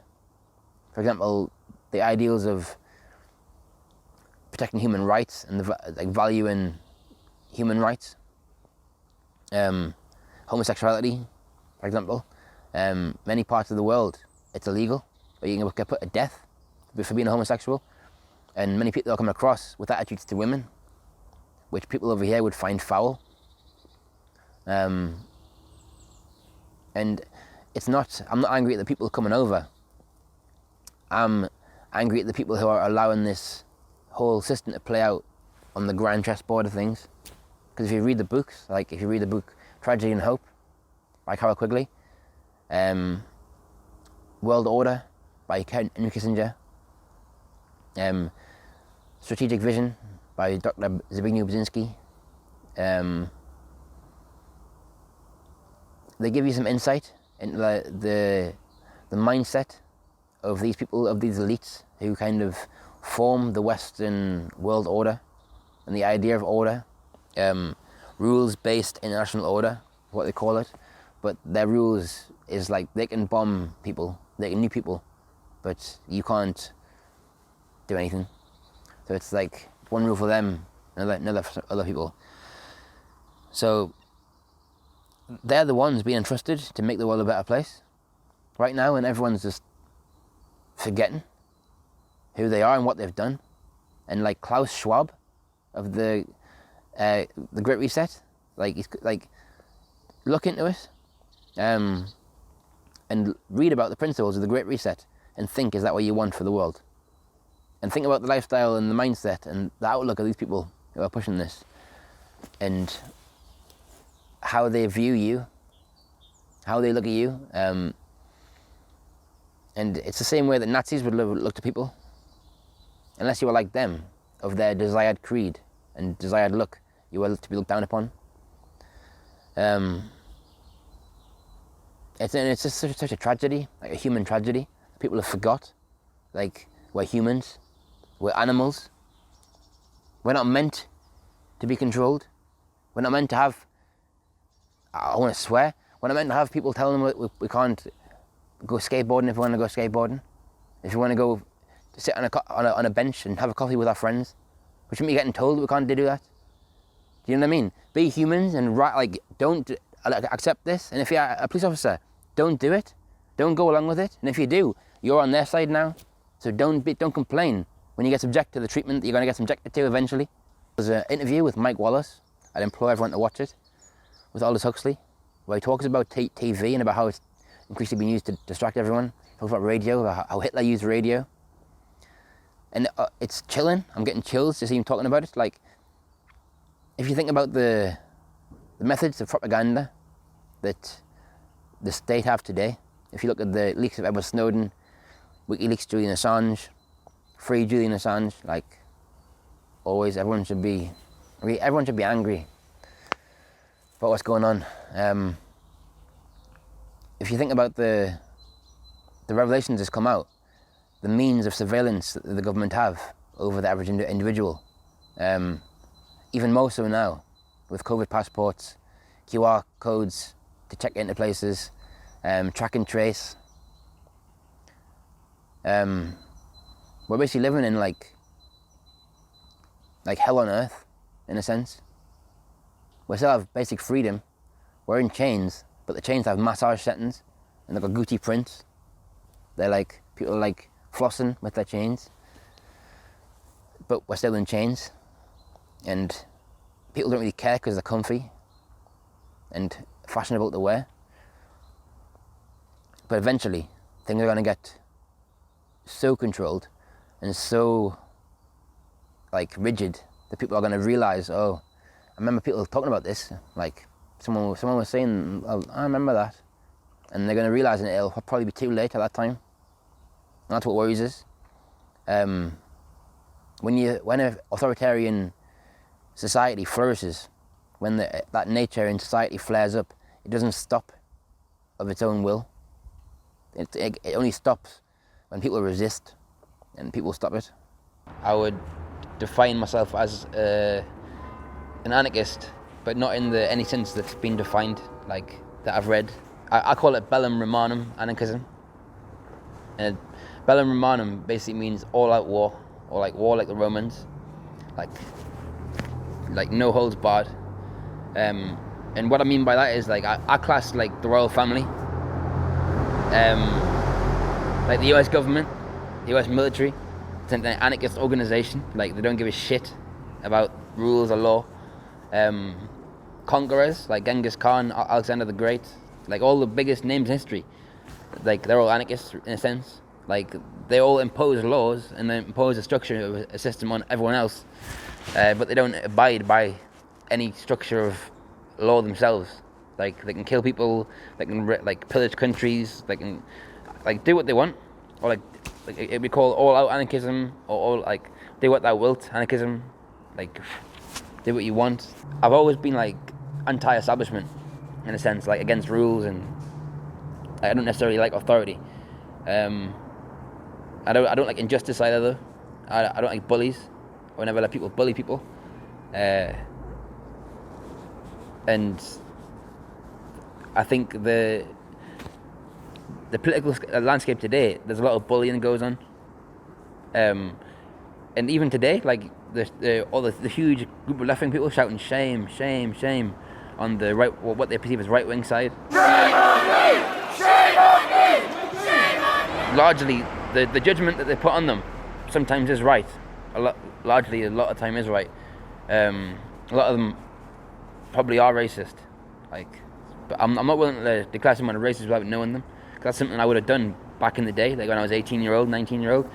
People who I knew back then, a lot of them are still in the same mindset, and they still don't realize that they act like what they oppose. Like a lot of these like radical Antifa. Like I went to meetings, Antifa meetings, like saying it on camera, it's a bit mad. But they often act like the group they oppose, because they're so devout in the belief that they're right. They're willing to just see the other side as like worthy of violence, not worthy of the same kind of care that they would give to people they deem worthy of it. And it's interesting seeing like the current political landscape through that lens, because I'm from Ashington, obviously, and that's like out and out Labour area, like because of the mines and the unions, etc. But I voted Conservative in the most recent election. I voted for Boris Johnson on behalf of Brexit, because I thought it was the best way to get it pushed through at the time. I don't regret it, but it's very bizarre coming from Ashington and like ticking the Conservative box, or even participating in a system. Because at one time I was against voting, like back when I was like initially getting into it, and like it was kind of the thing where like a little bit of knowledge is dangerous. Like 'cause I knew a little bit about a little. I didn't know much about anything really, but I was radical and like I was devout in my beliefs. I was committed to my beliefs, and that's dangerous.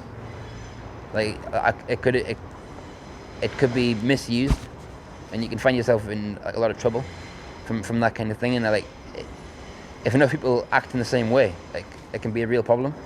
Like I think in history, that probably has what's gone on, and it's led to like what you're seeing now, like this level of chaos in the streets where people are hitting each other, like political parties, like, well, people who have just different opinions of reality. That's what it comes down to, different opinions of reality. They're hitting each other and being violent to each other, and they're being used. But now, like I said, I've been on the left-wing side. I wouldn't be on the right. I wouldn't be on the other side. I wouldn't be standing. I wouldn't be standing with them. What you perceive as the right-wing side, but I'm not against going over and talking to them. Like I go over and talk to them, and I try and have a dialogue, and I go over and talk to both sides. And one side, like I'd say, like bizarrely, the right-wing side, they're often more friendly. Like if I come up in a way where I'm just asking questions, just wanting dialogue and saying, often if I say, would you be willing to sit down and talk to the other side? Like a lot of people are from both sides, don't get us wrong, but many people, like guaranteed, like you're going to get more no's from the left-wing side than you will from the right-wing side. Because a lot of people on the right-wing side, or like the people at the minute who are like protecting statues, they're not the most politically savvy people. They're not. Most times they're not probably not educated to a higher education level, like them going to university. But they're subject to manipulation from the TV, and they're being told that people are destroying statues for A, B, and C, and so they're coming on the streets with preconceived ideas that they're being told in their head. Like many of them aren't. I'm not saying that they aren't smart enough to form their own opinions. But I'm saying like a lot of people today on the streets, they're on there for the first time, and it's new to them. And politics in general is new to them. They haven't really taken interest in like football, drinking, friends, mates, girls, whatever, typical stuff. Like politics is like always something being a bit like weird to a lot of people. Like I remember I've always thought of politics, I love it. And a lot of people have talked to me for if I haven't spoken to them in quite a while, they're like, oh, I love talking to you. You're all talking about some mad stuff. But to me, it's just like, that's just what my day-to-day existence. It's what's on my mind every day. And it's because I just see so much that's going so wrong, and it shouldn't need to. And it's been intentionally sent in a bad direction by people who are sitting in a position where they could do things to change it, but they're not willing to, and because they don't think it's worth it. We're in very dangerous times right now, because like a lot of people won't dare go over to the other side and dip into that information and look at what they're reading, and without that, we're just gonna have conflict, like we're saying on the streets now. People must talk to each other, and you can't just fight with each other, because it just causes more, like violence begets more violence. And so people who read The Guardian, for example, or The Times or Telegraph, like most likely won't read the other. Like if you read The Guardian, you won't read the Telegraph, or vice versa. Like I read everything, absolutely everything, and even that's a privilege, because like they're expensive to read, like the papers. If you either got an online subscription or you buy the hard copy, it's like spending a decent amount of money on just getting information, and that's elitist in itself, because the information should be free for everyone. There's a dumbing down going on, because if you look at the level of the depth of information on the paper in the metro, for example, the free paper given out on public transport, like look at the length of the stories, and like the coupons and stuff you get, McDonald's coupons, $1.99, like coupons to send you and like go and get your Big Mac, poisonous food. And then you look on Telegraph and you're getting like Louis Vuitton adverts, Gucci adverts and stuff. And the stories and articles take it's tailored to a complete different reality. And like this is like the problem in Britain today is class, not race. Like there's definitely still racial tensions going on, and a lot of it is towards the gypsies as well, something that doesn't really get mentioned. Gypsy travellers, like white gypsies, they're facing immense discrimination, but they don't get much recognition of it. And ginger hair. I mean, ginger hair. I've grew up with ginger hair. I've fought all my life. Like I've been in a lot of fights, like physical fights, because of my hair colour, and I can't change my hair colour. Just like a black person can't change their skin. It's not race. It's not racial, but it's the same level of discrimination that I face. So I understand what's going on now in a different way. I think it's very unique in a sense. In Britain, the problem here is it's not like in the US. Like the US, they're really definitely 100% without question. You can't say there isn't. It's a fact. Like there is racial injustice and like racial inequality that needs to be addressed in America. It's a fact. The problem in Britain is class-based. Like the schools which charge money, which most people can never ever afford, and so you're never ever going to be able to go to a school if you need to pay £30,000 a year a term. And there's banking practices, financial practices that were made intentionally complicated by people who went elite schools, and they're making them more complicated. So you need to be like even more elite to understand them. It's kind of like in a way it's all a setup in a way. Like everything's been set up in a way that you can't really structurally change it. All the people that have changed things have ended up in prison. Like in history, that's always been the case. And if you change things in a big way, they lock you up. Like if you start making big waves, look at Julian Assange. All Julian Assange did was show the true nature of it, and because of that, he's in HMP Belmarsh. He was in the Ecuadorian embassy, had asylum for years. I went there, visited him years ago, and I was outside, and it was like, I remember talking to a copper at the door, standing there with his gun, and I was like, mate, you do realise you're on the wrong side of history. You're guarding you're making sure someone doesn't escape, like keeping someone prisoner who's like making the world a better place. And he's like, oh look mate, it's above my pay grade. And so that's like admitting to me that he knows it's wrong. He knows it's like what's going on is not right. But he's not willing to just have a discussion, and he's willing to turn off his brain and just do his job. And that's like the real issue with it, really, like people just doing their job and not acting like humans. Think about that. We have the rule of law,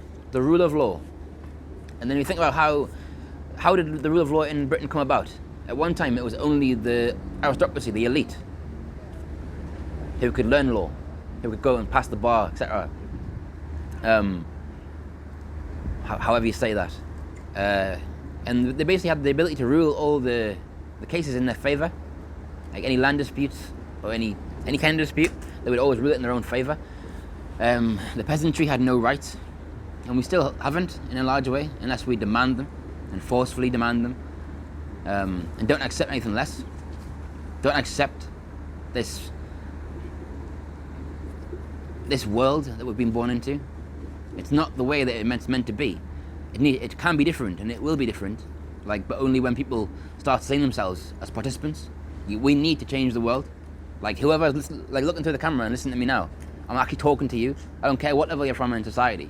I don't care what your parents do, what you think of me, or my ideas. Look around you in the world you're in. Look at the people you care about, and think about their future. And if you think about it, and if you're comfortable and you're happy, you're very privileged. But most people I know right now are worrying about the future, and they're very unstable. People are losing their jobs. Industries are closing down.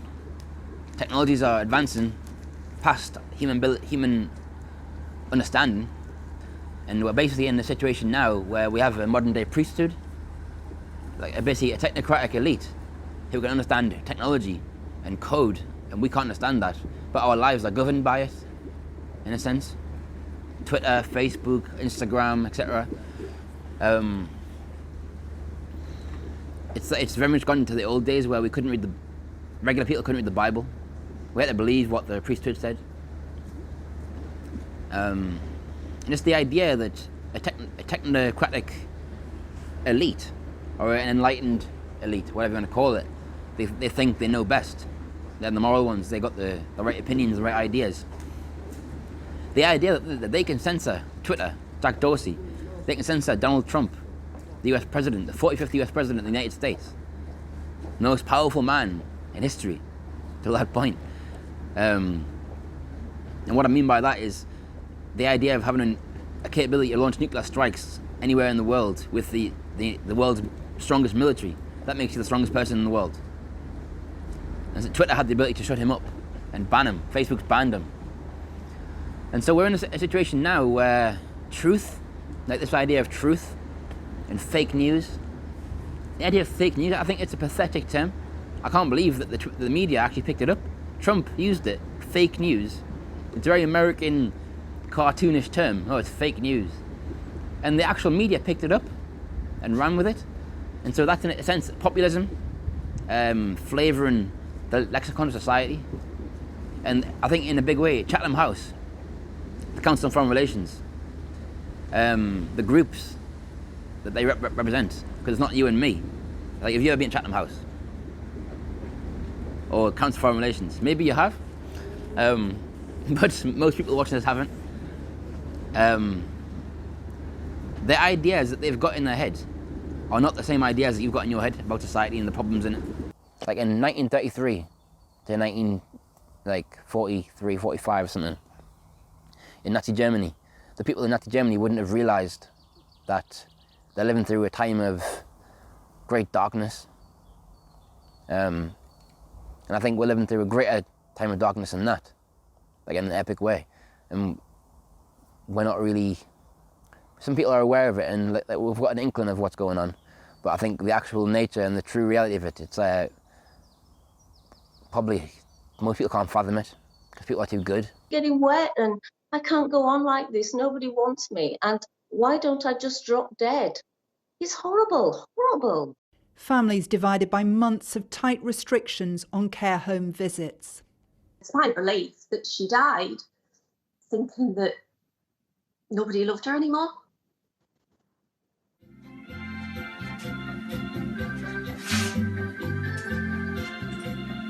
Carol Tennant's mum Jean moved to a care home just before lockdown. They went from spending a lot of time together to a few visits through a window or in the garden. The 89-year-old deteriorated rapidly and died in September.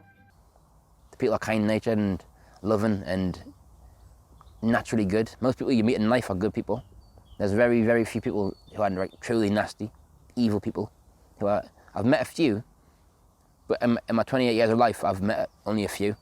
Most people I've met are good, and they want to just enjoy life and do normal, natural human things. But some people enjoy cruelty, and they enjoy, like blood sport. People who enjoy killing animals for fun. What do the ruling classes do? What do the royal family do? Like fox hunting and all that. Like, they enjoy that stuff. They tell us that it's wrong if someone burgles your house, and someone breaks in your house, and you kill them, or hurt them even. The law tells us that's wrong. Yet the government can launch war on foreign countries and take the oil reserves, like bomb out their infrastructure, all the schools, and then offer to rebuild them and get the contract for their own companies. Halliburton, Dick Cheney, Tony Blair, Alistair Campbell. Like, I'm really, really angry, and I'm not okay with it, all this going on. And I've never, in my own personal life, I've never lost a fight. So in my own like social day-to-day life, no one's ever come to me and like punches in the face or like done something to us unjustly, and I haven't gotten them back for it. In the end, like, they've always got what they deserve. But with the government, like, the more I learned about it, like, I started looking at this stuff when I was about 15, from the rapper Mortal Technique. Remember, I was on an online graffiti board. It was like, I was in Ashington, there's no art scene around here. So I was on the internet, and this online graffiti creator thing that was like an online digital board. It was like MS Paint, kind of. You could interact with other people and draw together. And I would like that, and I would watch people do it. And Mortal Technique was like a playlist on there, like a few songs on his. Dance with the Devil and, excuse me, what other ones? I can't remember. Dance with the Devil and things like. But there was one song called Crossing the Boundary, I think it's called. Can't remember the name, but I've got a tattoo on my leg from a Mortal Technique, his Rebel Arms group that he had. I don't know if it's still going. But I looked at his lyrics, Googled his lyrics. I didn't understand them because they were very like politically laced and laced with like 9/11 references, like the Twin Towers coming down with the government being involved and stuff. And then like I was like, what? And I heard about it somewhat, and I remember watching the Twin Towers come down. And then, but that was what made me look into it. And originally, like conspiracy theory, which was a term coined by the CIA originally. and put in the public lexicon purposefully to be able to demonize certain information and certain individuals. But I looked at 9/11, Loose Change, the documentary Loose Change. I remember watching that, and that put us on it basically goes into false flag terrorism. That's what it explores and kind of highlights and introduces to the audience. And I'm not going to go into the details of 9/11, or try and argue the case, but it's dirty. And you realise, you look into it, this is not what's going on here. That can't be right. And you find out, whoa, like, it changes the nature of the people that you thought they once were, and what they're willing to do. And that carried on going further on, 7/7 bombings, Peter Powers. Today we were running an exercise for a company, bearing in mind I'm now in the private sector, and we sat everybody down in the city, 1,000 people involved in the whole organisation, but the crisis team. And the most peculiar thing was we based our scenario on the simultaneous attacks on the Underground and mainline station. So we had to suddenly switch an exercise from fictional to real. And one of the first things is, get that bureau number. When you have a list of people missing, tell them. And it took a long time. Just to get this right, you were actually working today on an exercise that envisioned virtually this scenario. Almost precisely. I was up until 2 o'clock this morning because it's our job, my own company, Advisor Consultants. We specialise in helping people to get their crisis management response. How do you jump from slow time thinking to quick time doing? It's made us think, like, some strange things going on with MI5 and MI6, the intelligence services of the world. Saudi intelligence service, CIA, MI5, like, and the more I found out, like, the more I was, like, disgusted by things, and it made us very politically active. Like, I was, like, outraged by things, and, like, the natural course of action, if you're outraged by what's going on in society, you look at other humans who have caught on the same thing and they start groups or movements to try and help that, and you join them. But when you do join them, you find that they're infiltrated by the state, agents of the state. Any political group that's got any kind of sway or has any intention of having sway, they'll get infiltrated by the state. And I was an anarchist when I was like 17, 18, like a declared anarchist. Like I identified, read about political ideology, different ones, and I was like, I kind of agree with anarchism more than all the rest. And so I identify with that. And the kind of person I am, I'm quite like comfortable in my own skin. I won't let people abuse us in any way. And so if I learn that someone's a Nazi, if I'm told by X, Y, Z that someone's a Nazi, at the time I was the kind of person where I wouldn't have spent the time of doing my own research. If someone that I respected told me, oh, that person's a Nazi, I'd be like an attack dog. You know, standers, and I would attack them, punch them in the face. And it's a dangerous way to be. And a lot of people have been used in that way in history. And the more and more I developed my understanding of politics and got older, I had different experiences. Went to university, Newcastle University, and I was around people from a very dramatically different kind of social background. And so the experiences that I would share with them, sometimes they wouldn't believe. And it was just interesting to see that, and how they responded to politics made me change my way of thinking. And I can't remember how I kind of strayed away from it, but actually no, I do. March 26th in 2011 in London, there was a huge protest against, I think it was the student fees, and the Lib Dem Conservative coalition government at the time, Cameron and Clegg. Believing direct action is justified. And the Ritz got smashed and all that. I remember that was my very first time in London. The very, very first time seeing the capital city, and they'd be on the streets like in black clothes, black bloc attire, identifying with my anarchist politics. And it was just insane. The police they admittedly got routed that day, and they couldn't control the streets. So a lot of things happened, like the windows were getting smashed, like they had no control. And I seen police that were scared. And I remember seeing the look on their face, and it was a powerful feeling to see these people as oppressors. They're basically working on behalf of an oppressive system, which is unjust. And they might not be bad people, but if you're working on behalf of a bad system, then you're a bad person. You know, the guards in Auschwitz, or the SS officers, might not have been bad people, but they were SS officers or Auschwitz guards. So does that make them a bad person? In my view, yes. Because how can you be doing that to someone, to humans, and separate your own human identity from that? You can't. And so a lot of people use excuses.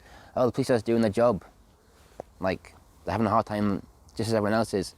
No, like, they're doing the job of the state. And at the top of the rank, the ancient dynasties that have been around for a long time, that have kind of inherited the world, they're kind of psychotic. If you read about them, look into their lifestyles and how they live, they're very strange people. And that's the people who are putting trust in today, and trusting people to get a vaccine. And the vaccine, like, people are taking the vaccine, and it now admittedly only gives you a 6 month protection, and you're going to be given booster shots for it. And they're now introducing COVID passports, where you've got to, if you want to go anywhere, go to university, school, a concert, a film, a restaurant, a pub, you've got to show a COVID passport. And originally, they were saying, oh, COVID passports are not even an idea, they're not being thought about. Like, but it's just problem, reaction, solution again and again and again. I think it's a sign of the times, kind of. Like, at the minute, like, things are really bad, grey and dull. Like, for the vast majority of the population, apart from billionaires, the world's really good for them. They've become trillionaires. But I say it as like, just like a sign of the times. Like, things need to change in a positive way, and like, the change is not coming through the natural, normal channels. And so I see myself as trying to push for that change, like, through my art. Putting art out there, it's like, it's very different from a 9 to 5. Like, 9 to 5, you go there and do your work, and as long as you follow the orders you've been given to the T, you're a good worker. But whereas something creatively, music, painting, anything like that, you're putting a little bit of yourself out there, and so yeah, like, it's actually you getting judged. You can break the rules, but it's also encouraged. Like, and you're getting a lot of leeway. Artists are allowed to be wild, like, unorthodox.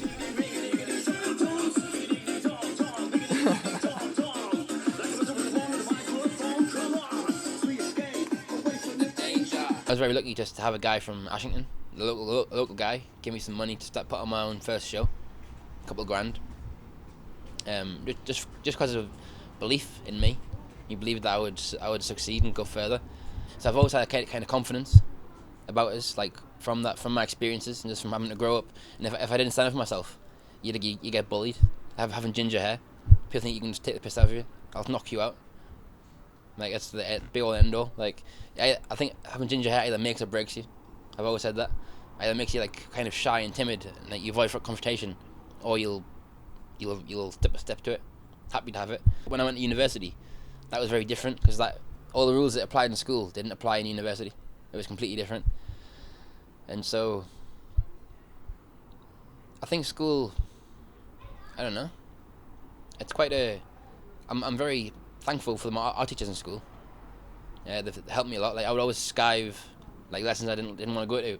I'd go to the art department, and they would let me do that. And then quit my A levels. Haven't got any A levels. Quit them, went to college, did a foundation degree, and then got into university like a year early. Just off that and having a portfolio of my art. And I don't know, I always just knew art was what I wanted to do. I didn't really think about having to earn rent money, etc., etc. I just went for what I wanted to do. And I have a belief. I call it the infinite. People can call it God or whatever you want to call it. I call it the infinite. Like, there's a reason. There's a bigger reason we're here for right now. Like, we're on a planet, infinite space. You look up in the sky. No one can tell you what's. If you keep going forever, no one knows what's there. And so there's, like, a magic to life that, like, this society, this 9 to 5 routine, takes it all away. It makes you believe you're not, like, a being on a planet in infinite space. Time becomes this construct which people live by, and, like, rather than enjoying our time here, we're constrained by it. We're working around time. And I just think it's a great shame because, like, really, if you think about it, you wake up in the morning, you do your activities, and you go back to sleep. Wake up next day, and it's the exact same. It's the same place you wake up to, but people think it's a different day, because like in like Monday, Tuesday, Wednesday, Thursday, January, February, March, April. That's a human construct. We're really just a consciousness, a conscious being in this vehicle that's a body. That's all your body is. Like what my eyes right now, I'm looking out of. There's more to that than everyone ever meets the eyes. You know, like that. It's just it's like when an astronaut goes into space and explores space in a suit. This vehicle, we're here to explore this reality, this realm of consciousness in this body, and I think it's a great shame that people don't appreciate that, like, more, because people are happy to spend their lives working a 9 to 5, like, I don't know, working in a call center or a factory, and that's their long-term job. They've got aspirations to, like, they're not using that as a stepping stone to get somewhere else. That's their kind of long-term. They've accepted they can't do anything else. They're not going to be an astronaut, not going to be an artist, etc., etc. They're going to be a factory worker, and I think that's a great shame. Like, I would rather be in prison than doing that. You need to have a certain level of self-belief, self-esteem, to be an artist. Like, to say, oh yes, I made this object, and it's worthy of your time. Just come and look at this. And then for someone to come along and then say, oh yeah, that is good, I'll buy it for this amount of money. It's like magic. It's like some kind of mysterious thing. Like, cause like I've created out of my head. I don't paint, you know, a house or a landscape or something. It's all out of my head, like shapes and colors. So when someone's willing to spend like thousands of pounds on buying it, it's something. You know, it makes you like sort of think about it, and then makes you realize you're worth more than what you really, like, you're worth something. And everyone, like, that isn't just me. I'm much special in that sense. Like, everyone's got something about them they could do that with. But I've sort of had the balls to run with it. All this like bravery, stupidity, whatever you want to call it. You just need to go for it. It's a shame that people don't follow, like, their dreams, or a lot of people don't even have a dream. They don't know what they want to do in life, and that's an understandable thing. Not everyone has like a set thing that they're instantly drawn towards. Like me, it was always art. Yeah, like what I've realised now is my inkling originally, the things are set up against her, like inherently, that is actually the case.